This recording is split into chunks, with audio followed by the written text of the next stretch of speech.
Good morning or afternoon, everyone. Welcome to Coffee with Steve and Travis. Uh, Travis hasn't joined yet, and as always, I'm not quite sure if he's going to join or not. So if he doesn't, you're stuck with me, but I'm prepared. I'm prepared. Thanks for taking the time to spend this Saturday with us. I know it's not our normal day, but it's appreciated that you join us. So interesting time in judo right now. We are in like a kind of like a playoff type season, as we're having our final qualifications for the Olympics. We have major Grand Slams going on right now, and in May we have a World Championships, which will be the final decision for many people for the Olympics. And then in July we have the Olympics. So good morning. So it's an interesting time, and for those of you that have access to the IJF Judo TV, where you can watch the live stream or go through the pools and watch your favorite athletes and watch the matchups, it's just a great time to watch judo. And it's funny,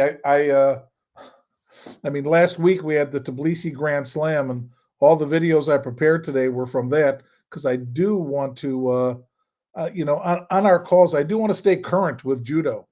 I know there was a time in the beginning that I was posting videos from, great athletes of the past, and I still may do that in another time. But with so much current great judo going on now, I thought we'd watch as we prepare again for the big moment for the Olympics, which is the judo event of a lifetime. So it's going to be fun. It's going to be fun to watch. One of the things. Good morning to whoever. Good morning, everyone. So I wanted to touch on one thing, and one video caught my eye, and of course, I coached Jimmy for quite some time, and Jimmy coached Travis and Kayla, and in doing ne-waza groundwork, there's a difference between being hard to get on the ground, being good on the ground, and being able to win on the ground. And being able to win is a different skill set. Being good isn't good enough to win on the ground. There's not a lot of players that win on the ground on a regular basis. And you train different, you drill different, and you fight in tournaments different with a different mentality when you win on the ground. I was fortunate in my lifetime to see Kashiwazaki play in the 70s, and he was an amazing ne-waza man. And I think he was instrumental in working with Neil Adams and certainly with Bob Berland. And Neil Adams was a force on the ground, and his juji was phenomenal. If you went on your hands and knees with Neil, he'd get on your back. It's a good chance you weren't getting up. And not many people are like that. Jimmy was very much the same way. He won on the mat, and I had this rule when I was coaching him that I knew if you went down 3 times, by the third time, if he didn't get you yet, he'd get you the third time. So it's a different mentality, a different way of playing, and it's in the drilling, the transition, and not only the transition from tachiwaza to ne-waza, but the transition in the ne-waza. So as you are turning someone over, going for an armbar, going for a choke, one leads to another. And certainly, if you were fortunate to watch, just look at Kayla's final match in the Olympics, her last Olympics. She was on the girl's back, went for the choke. The arm came up to block the choke. She hooked the arm, did the juji, and the match was over. It's beautiful judo to watch, and it's important. And for those of you that are more than just fans and your coaches, you train your athletes to do that. You train and practice, you drill that way. And when you're fighting in tournaments, and not at the top level, when you're moving your way up, really pursue ne-waza. Work that transition really hard in competitions. at local, regional, and national competitions, and move your way up the system. And in doing so, you'll start learning how to win. You'll start learning how to transition, and it adds a dimension. And when I think about judo as a coach or as an athlete, when I was an athlete, we always have to know not only what we're thinking and what we see, also by how our opponent is reacting. Judo's a game. Like any other game, we want to make sure we're aware of what our opponent's doing. And when you're threatening someone on the ground, they attack differently. They respond differently. And it's another added dimension to your judo. No different than having great ashiwaza. When you have great ashiwaza, it affects the way people move. So it just adds a dimension to your judo. And I can see it when people fight, but I could also feel it when I was an athlete. Certainly wasn't a ne-waza guy when I competed, but I was an ashiwaza guy, and it did affect the way people played. So it's something to watch and to be aware of. And if you're teaching, we want to teach. Via submission and ne-waza actually resulted in my last opponent becoming intimidated. Well, that's nice to hear. People are intimidated when you're good on the ground. And I'm telling you, it affects their attacks. If every time they go to the ground, they're concerned about getting beat, it's going to affect the way they attack. So unless they could throw you with a perfect technique, which is not so easy to do, your opponent's going to be affected the way they play. So when they're attacking, they're going to be thinking about, how do I get up quick? How do I get out of this situation? I don't want to get in this situation. I don't want to get on my hands and knees. So you got two, fantastic. That's good to hear about what you did. Ne-waza's, when you think about ne-waza, and there's, three ways to win the match in ne-waza, and in tachiwaza, there's only one. Obviously, there's many techniques, but one throw. But in ne-waza, you can pin, choke, or armbar. And certainly with the Osai Komi waza right now, it's 20 seconds, not 30 seconds. It's 10 seconds for a wazari. It's not that it's not as difficult as it once was. God, I wonder. It was always 25 seconds. Used to be 25 seconds to get a wazari, and now it's 10. Big difference. Big difference. A long hold down, but it's really good to watch. I was very impressed with the 81 kilo in Tbilisi. I can't think of his name. We'll watch a couple videos of him today. Just he's young and he's a great player. And again, if you're following judo as a fan, like you would follow football or basketball or baseball, you're watching people develop. And as these tournaments come on, you're seeing the people that were on top struggle a little more to stay on top in some cases. And you're seeing new people start to come up, so as we lead up to the Olympics, it's going to be pretty exciting. So I know you could watch on YouTube, and you should watch on YouTube, and you get some highlights. But if you have a license, a membership to the IJF live stream, where you could actually watch the matches in whole, they're great to watch. They're great to watch, and you certainly could learn from watching them. But as a fan, just watching it, it's great. So hopefully you guys get a chance to do that. Without further ado, I'm gonna go into some videos now. So one of the interesting things as we watch, the top players, right, showing in the recent time. Yes. Next month I'll get to. Well, next month. It depends when it is, but I will have that the competition from Antalya. I will, because there is great judo there, and both Abes fought. Both Abes fought there, and they both won. And it's wonderful to watch. And they win pretty decisively. I can't imagine them not being on top in the Olympics. They both looked really strong. I mean, Uta Abe's final match was 7 seconds, and again, it wasn't a pushover. Yeah. So the question I have here, is there any good drills for grip fighting and off balancing your opponents? Absolutely, Marshall. Absolutely. So, I mean, first of all, grip fighting is, there's standard grip fighting for me. Jimmy, same thing. Right, the way you play right on right and the way you play right on left. And we can go into that at some point. What I do is, I go, and I did it actually in this morning's practice.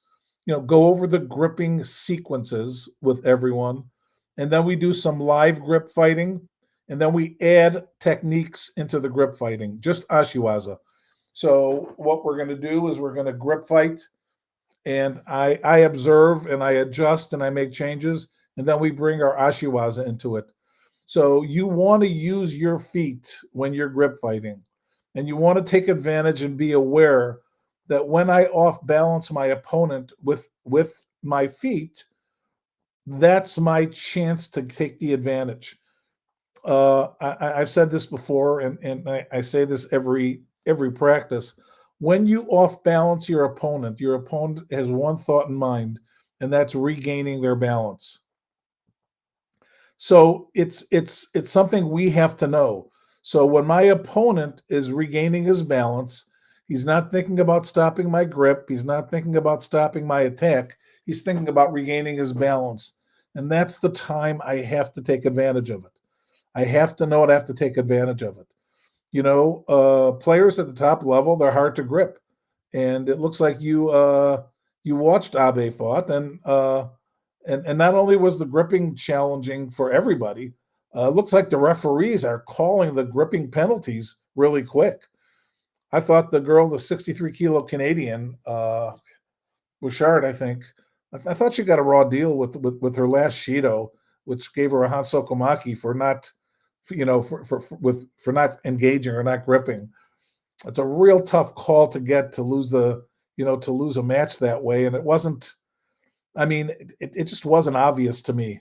Now, obviously, the referee thought different, but man, I hate to lose that way. I really hate to. I hate to have people lose that way. It's a big deal, but so it goes. But yeah, you need to step up and get your grip. You need to be able to fight from different grips, and you need to be able to use your feet when you grip. And one more thing, and if you watch Deguche and Uta Abe, maybe more, Daria Bilida does it too. We have to attack off the grip. So when we have one hand on, we need to be able to attack from one hand and come in a throw as we put our hand on our opponent. Whether we're doing an Osoto, an Ouchi, sometimes even stepping in an Uchimata. But I mean, when you could see Deguchi does it all the time with Ouchi and Osoto. Abe did it on Osoto in this tournament. Beautiful Osoto, which I'll put on our next month's call. Just a beautiful Osoto while she's gripping. And that's what you want to do, and you want to practice it. You want to practice it again. You want to fight live, so you practice gripping separately, and you also, when you're doing randori, you're gripping. Okay, and it's important to do it on a regular basis. Now, if gripping is getting in the way of your randori, do drills where gripping's not involved, and you teach people how to defend with their hips, and one person attacks and one person defends, and you get your techniques off and you get the feel of the defense. So there's lots of things you can do, but the way I look at gripping, it's engaging. Okay, so how many times do you engage in a match? So you bow in, that's your first engagement. Mate, hajime, mate, hajime. How many times does that happen? 10, 20, 30 could happen, an awful lot in a match. And an engagement is like a hockey face-off or a basketball tip-off. It's about possession. So in a long match, you look at that on other games, who has control for most of the game. And that's why engagement is so important, winning the engagement. So you have to be able to be good enough to win the engagements at least most of the time, and if you win them, a high percentage of the time, chances are you're going to be able to win. And you have to think that way strategically. Judo's a game, and that's a statistic that I'm aware of when my students fight. How many times do we win the engagement? And making sure that we are winning the engagement more. And when we're not, we have to pick it up, because every time we're in a position where we have the advantage with our grip, we should be in a position to win the match. And that's how you have to look at it. So that's how I coach, that's how I teach, and that's how I believe we're able to win the match. Because listen, many of these matches are a war of attrition. They're 9-minute matches, 8-minute matches with golden score. These athletes are fighting long matches. So I mean, you've got to win that engagement more often. And the truth is, the more you win the engagement, the more effort and energy your opponent is using and exerting to fight you off. And in a 9-minute match, it matters. It matters. So let's get to the videos, and let's start. Let's start. Where am I? Okay, we're going to start with this Jessica Klunkate, who is a favorite of mine, fighting in the final match against Georgia. And Jessica finds herself in this position a lot, and no one does anything. And the Georgian this time was well prepared for her, because Jessica does her drop seoinage, drop sode all the time. All the time. Let's see if I can do it this way. Does it go this way? No. Okay. So we're just going to watch the whole match here. And as Jessica goes into her drop seoinage, the Georgian girl is going to go and reach up, and she's going to go after her.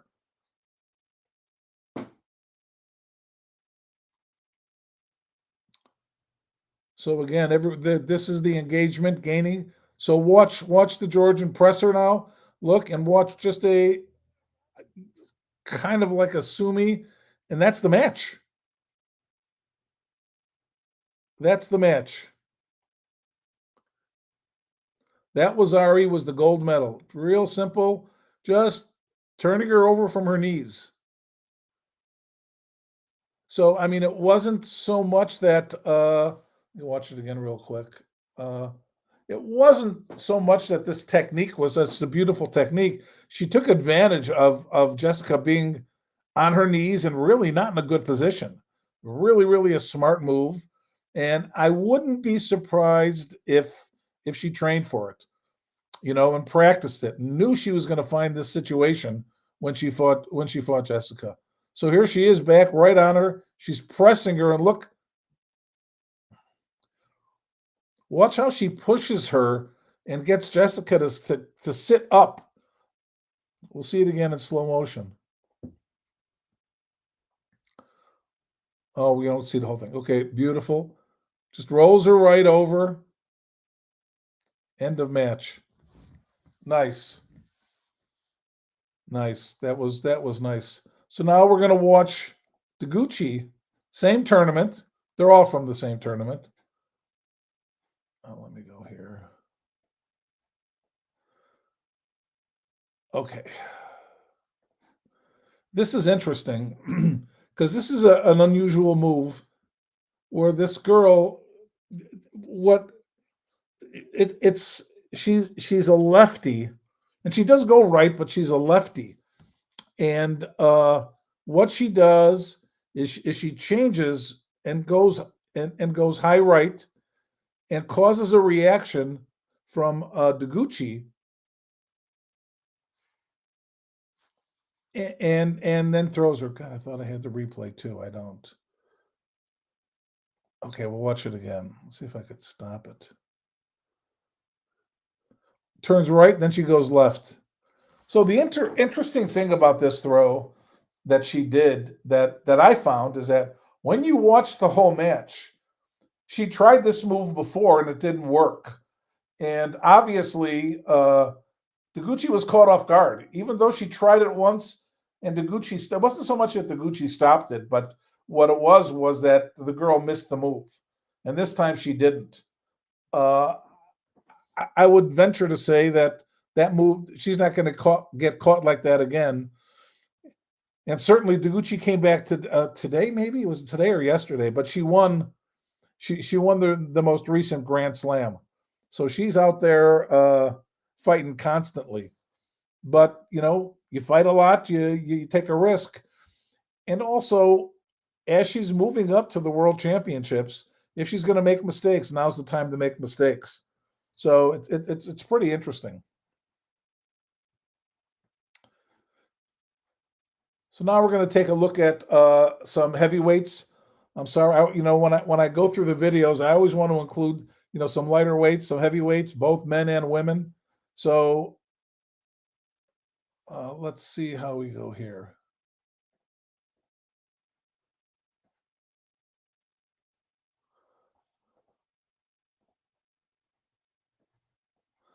Okay, we could have watched from the beginning.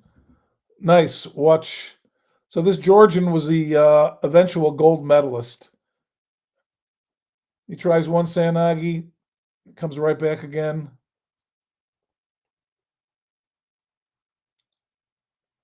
Another Sanagi. Beautiful.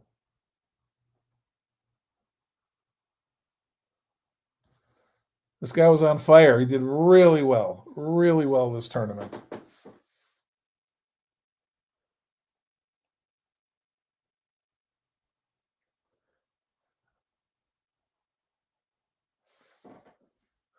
Here it comes.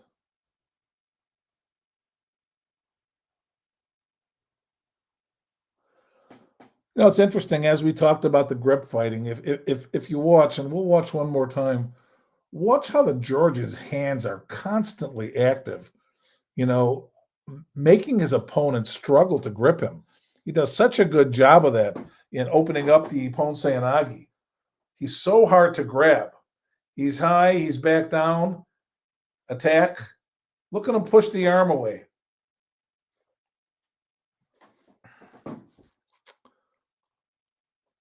Let's watch his hands. Look at him push that arm off. He's pushing it. There you go, right into the Sayanagi. Very good. Very good. Really, really nice judo. Nice judo here.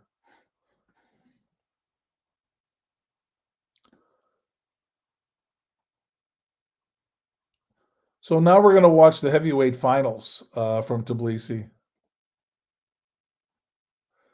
Same Georgian. And like I said, he had a great day. I haven't watched a lot of them, but he certainly had a great day.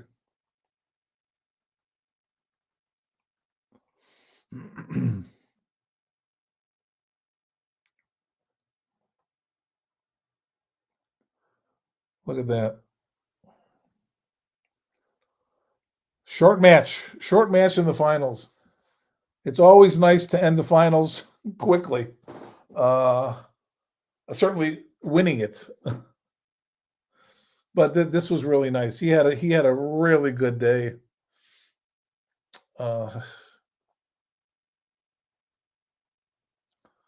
End of tournament. Very nice. Gold medal. Good stuff. Good stuff. So now we're going to get into the 81 kilos, who I was talking about earlier. Will I be at the Avon tournament next Saturday? Very good chance I will be. Very good chance I will be. So we're 81 kilos. Here we are.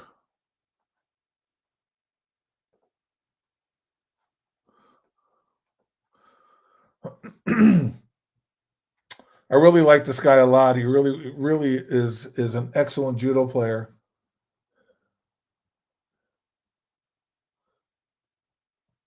Watch his ne-waza. We were talking about this.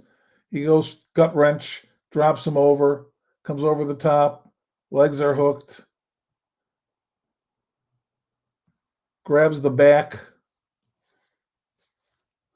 Watch how he just takes his time, works his leg out. There we go. Coming. Osai Komi. What a nice move. Nice move. And it started just with a with a gut wrench, came over the top, had his legs hooked, worked his legs out, changed the move. Just really nice. Really nice. The again, talking again about winning in ne-waza. It's it's so important to be able to win in ne-waza. Oh, what did I miss here? Let's go again here. And we're going to watch another video of him doing a different technique. Here's the transition right on top into the gut wrench, immediately going into it, breaking him down, turning him over. That's a natural judo response to roll on your back and hook the leg. But here he slowly, watch how he gets his hand, his right hand, locks the arm. Now he starts working his leg out. Very nice. Look at that.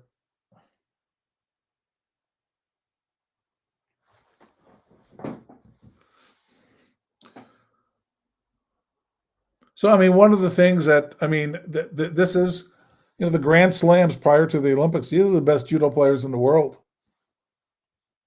These are the best judo players in the world. So these are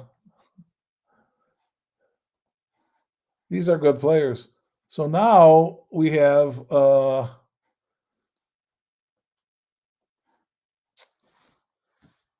Muki from Israel, who's a world champion, is fighting, and he's no slouch by no means. And at this point in the match, he's ahead by a Wazari. So blue is up by a Wazari.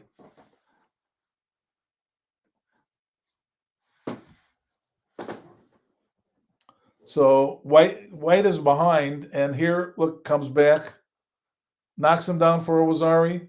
Now watch him finish him. Watch. Rolls him, exposes him, locks his arm with the head, and he comes right on him.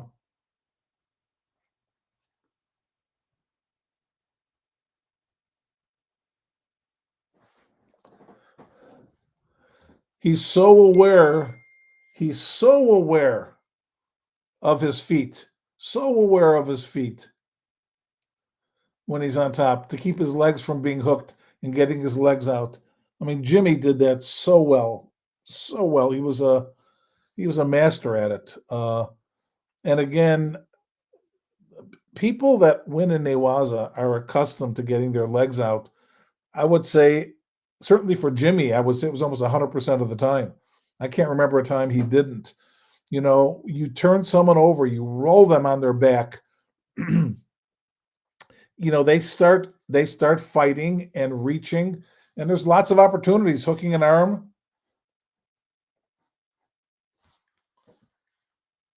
And like I said, this is Mookie. He's no slouch. He just gets caught, and look how the transition goes. Starts rolling him, rolls him over. Look how he uses his head. Just such good ne-waza there. So watch as Mookie gets out. Nope, he keeps going. Now he's got it. So Takedo with the leg hook, not good enough. Break it again. So that's what I'm talking about winning on the ground, winning in ne-waza. The Russian, the white knows he's going to get his leg out. He knows it. He knows it. He's just relentless at it, and that's how you have to be. And again, he's beating a world champion. So cool. That's good stuff. I really love watching that. Now we're going to get to I wanted to at least get a Canadian winning a match. So this is 100 kilos, and this was a close match. This was a close match up until now. We're going to watch this one more time, and here we go. Look at that, right off of the Sayanagi into the Uchimata. Have to be careful standing up when someone's got two hands on you. As we saw, even I mean, Jessica didn't stand up, but even still, but here, this is clearly a mistake. Getting back up, that now, as we're no, that's not the score there. As we're looking here, that's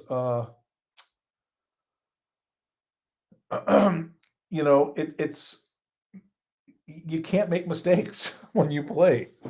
We just can't make mistakes. So you just want to be really careful. Now, I'm not sure if Blue had two Cheetos on them. That may be the case, and you had to get up, but nonetheless, that was a real mistake that you don't want to make. Now we'll get into some lighter weight judo, 71 kilo final here, which is good, really good to watch.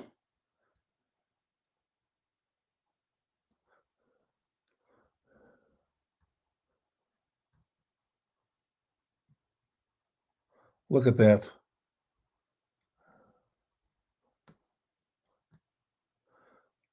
So for those of you that don't understand or don't know, the when you're doing judo, you want to put people, move them in different directions, because then you get a resistance. And watch how, I think it's the ouchi that causes that pushback that draws him into this uranagi type technique.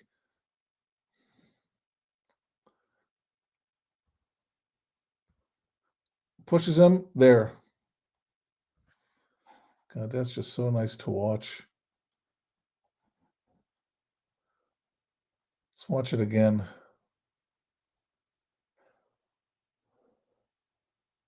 Takes him to the side. Look.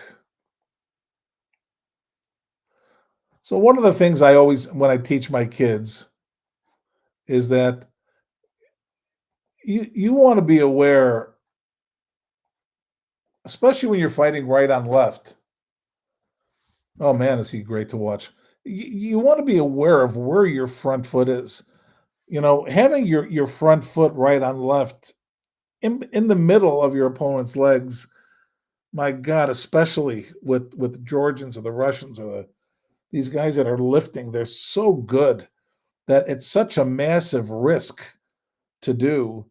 Being really careful of where your position is. Look, that step in front. Oh man, that's pretty judo to watch. Pretty judo to watch. And again, obviously he gets into the Kesikatami and waits and waits for the referee to call Ippon. That's a good thing to teach your kids if you're teaching kids. Uh, Referees change calls. You throw someone until they call Ippon or call Sotomate. Make sure you're still in the fight. You don't want to throw for Ippon, get up and have it changed to Wazari. You don't want to do that. They're not going to put you back down on the ground. Yeah, that centrally the style of judo, it's been that way. If you go into judo history, you see, from the beginning, back in the early 70s, you're seeing these. At that time, it was all Soviet Union, and these guys were lifting and turning, and mostly they were like, I think they were Georgian too. I mean, pretty much, but that was all the Soviet Union. And if they got their hand on you, you were going. So here, so this is interesting. This is the end, the final. Krasnicki is in the white. She's someone I really like watching. She's a great, great player, a great fighter. and she's always somewhere in the money, just battling always to get to the top. Now, she wins her share of gold medals, but at the world level, she struggles to get past Abe, of course. And Bouchard is she goes hit, give and take with Bouchard, but she's a great judo player, and she made a mistake here. And Krasnicki's in the white, and the Spanish girl's really good too, but she made a mistake here.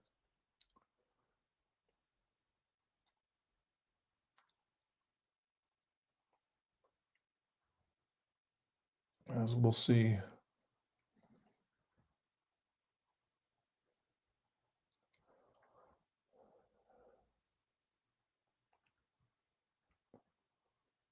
Oh, she just got lazy. Now you saw that was at the 6 minute mark, which isn't tremendously long, but it's still a long fight in the finals. And she just got stuck, it looks like. Uh, and in watching the whole match, I mean, Krasnicki had every good chance to win this match for sure, but she just kind of got stuck in a bad position and didn't adjust out of it, and got caught. And she's a great grip fighter too. We're talking about grip fighting. I would tell you that I've actually shown it on my coach's calls. So watch her get stuck here. She just stays there. Look at this. She just gets stuck and gets thrown. That's a mistake. Just a mistake she made. It's unusual, but she made a mistake. She engages really well. Worth watching. And if you have the ability to go look, watch her highlights. And like I said, I have a whole video that I use as a demonstration for my students too. The way she engages, she does really well. Her posture is great, and you could see that when she's attacked, she's pretty hard. I mean, she's always standing up straight, but obviously she wasn't that time, and she paid the price for it. But it's good stuff there. And now we're going to see one more, another. We'll get another Canadian win here. Uh, this is the girl I was talking about in this last competition that I thought she got a bad what I think is a bad call with the final Shido. I just thought it was a little quick, but so it goes. But here she is winning Tbilisi, which is no small deal either. It's Canadian Bouchard. Uh, and she's a fighter. Nice. She's a fighter. Her ne-waza is good. I wouldn't call her the classic judo player like Deguchi is, but she's just a real fighter. Really good on the ground, and she attacks. And again, good for her. Nice attack. Nice throw. That's a gold medal. It's a big deal. That's a big deal. So as we near the end, everyone, what do we have to look forward to? As we have obviously the tournament competition going on now. We're going to see a couple things coming up in the coming months. Is certainly, we're going to have the final selection for the Olympic team for all countries. I know that 57 kilos is going to be interesting in the World Championships because that's where it's going to decide. And it's last time Deguchi got made a mistake and got beat, and Klunkate ended up winning the Worlds and going to the Olympics. It's going to be really, really interesting to see what happens. A lot's on the line. I know they both really train hard. They're both exceptional judo athletes, and they both deserve to go, which is a shame. But one of them's going to go. As of today, I think Deguchi's playing a little better, but I mean, when Klunkate's on, she's really, really hard to beat. So it'll be exciting. I mean, to watch. The other thing is that for at the end of the quadrennium, for breaking a double cross grip opposite stance.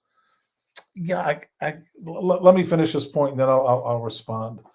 So what's going to happen after the Olympics? Two things. One is usually there's a rules change.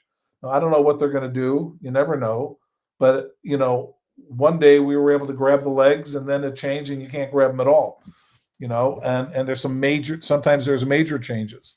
So I'm interested to know what the referee, IJF commission's gonna change with the rules. That'll be really interesting to know. The other thing is that the 28 Olympics is in is is in Los Angeles. That means the U.S. gets to field a full team. I don't know if we're going to field. We may have three or two in 24. I'm not sure what the final results are going to be, but in 28 we'll have a full team. That means we're going to probably have to have a trials. I'm not saying for sure, but I don't know how we're going to give everyone a chance to field a full team. So it's going to be interesting how they choose, and hopefully that news it should come out right after the Olympics. So that's going to be interesting. What happens there, and for those of you that follow U.S. Judo, that's going to be really interesting. I'd really be happy if we went back into the trial system and had all our top players have to qualify within the United States. That certainly would bring all our top players back to America to fight rather than just fighting in Europe. And I think it'd be better for U.S. Judo as a whole. Do I have any tips for breaking a double cross collar grip? Yeah, I mean, for me, that's two hands on one side, I imagine you're asking. Yeah, I don't have a problem with that because I have no problem peeling the hand off the lapel. I just don't have a problem with that. The main thing you want to do is you want to get your, I mean, if you're right on right, you want to get your left hand on your opponent's shoulder first. Keep your hands up and get your left hand on the lapel. And as long as there's pressure on that shoulder, it's going to be really hard to do a cross grip from there. If they do a cross grip, you should have access to their sleeve. So that should give you an advantage. But you got to turn your body to the right. You can't turn left, you got to turn right. And if you turn on the right, you should have the advantage then. You grab high with your right hand and you have the sleeve and you have two hands and a good grip. And I mean that's how I do it. I can't give you a demonstration here, but that's what works for me. The concern, the two hands on one side that concerns me is when someone gets the sleeve and then they cross grip, and from there they can move their elbow and slide across with a Sayatoshi, Sayanagi, Tayatoshi type thing, or even Osoto. So that's what will concern me more. But make sure you get your hands up and get your hand on your opponent's opposite shoulder. Don't make it so easy to come across and grab your lapel, and that'll make a big difference because when he reaches with that hand that you're blocking, you should be able to grab it and get the sleeve, and that should solve your problem. But again, we can't be anything but the aggressor when we're grip fighting. We have to be aggressive. We have to be aggressive when we're grip fighting. We can't sit back and take what's available. We have to go, and we have to be aggressive when we grip fight. It's really important. Know exactly what you're going to do. Be deliberate when you grip fight. Don't move backwards when you grip fight. All those things matter. Hands up. Don't make it easy for your opponent to get their hands on you. So it's important. And make sure when you grab the gi, you grab the gi. Too many times people are grabbing a grip and their hands are like this and not really grab. Make sure you're grabbing the gi when you grab. It's another pet peeve of mine with my when I say young students, I mean my non-advanced students, which are plenty. So it goes. Well, this concludes. Hopefully, can you explain the situation with a little more detail of the left-handed girl that went right and then back? Yeah. So what happened was when she went right, it changed the posture and position of Deguchi. So Deguchi is leaning in one direction, and then the girl turns right and she changes her position, and then she just turns back and throws her. If she would not have disturbed her balance, she never would have gotten thrown. But it forced the reaction. And in most cases, you want to react as little as possible. And the goal is to keep your shoulders above your hips and make sure your feet are in the right position. And in that case, you're going to be in your strongest position. Anytime you're leaning or your shoulders are above your hips, in front of your hips, you're in a weak position. And I mean, Deguchi just got caught. You know, I don't expect it to happen again. Okay. But she shouldn't have responded so hard to that overgrip that forced her to push back and get thrown in the other direction. If you have access to the whole match, which I do, I can't, you know, it's hard for me to do this unless I have a clip that I could separate, and I can't do it on this app, and I could show you in slow motion. I had to watch it in slow motion. So I watched it frame by frame to get a good feel for it because it's unique. If you have a chance to watch the whole match, watch the whole match, and you'll see the girl try it once and doesn't budge her. But Deguchi responded. You know, she bit, she leaned her body, and then she just. That's why she went over so easy. You know, Deguchi's not going over easy if she's not leaning. You know, she responded against the right side, and then she just got turned. So, I mean, it's so important not to react. You know, you've got to stand strong, and obviously she felt threatened, and that's why she reacted. But that was a mistake, I think, and I don't think she'll make it again. Hopefully that answered your question. I know the video was short. If you get a chance to watch the whole video, or I probably on YouTube, if you get the highlights of the competition, you'll be able to see one where they do it again in slow motion. But watching the whole match is really a better way to get it because it shows the girl trying it once before, and she doesn't get that reaction from Deguchi, and she doesn't budge her. So, she got caught. She made a mistake and she got caught. Like I said, she didn't make too many mistakes today because she just won the gold medal. But good question, Spotty. That's a good question. Always we want to be as firm as we can and don't react. Judo is all about action and reaction. Sometimes the reactions are forced. You know, the reactions are forced when you see Abe, Hifumi Abe, do his Osoto off his Sode. I mean, it's hard not to lean back when he turns into that Sode. You have to react. That's why his Osoto works so good. So we're looking about action and reaction. So the girl came across and got the best of her for that 1 second, and she had to react, and she got caught. But good question. Good question. All right. Please, everyone who celebrates, have a great Easter. And we'll see you next month.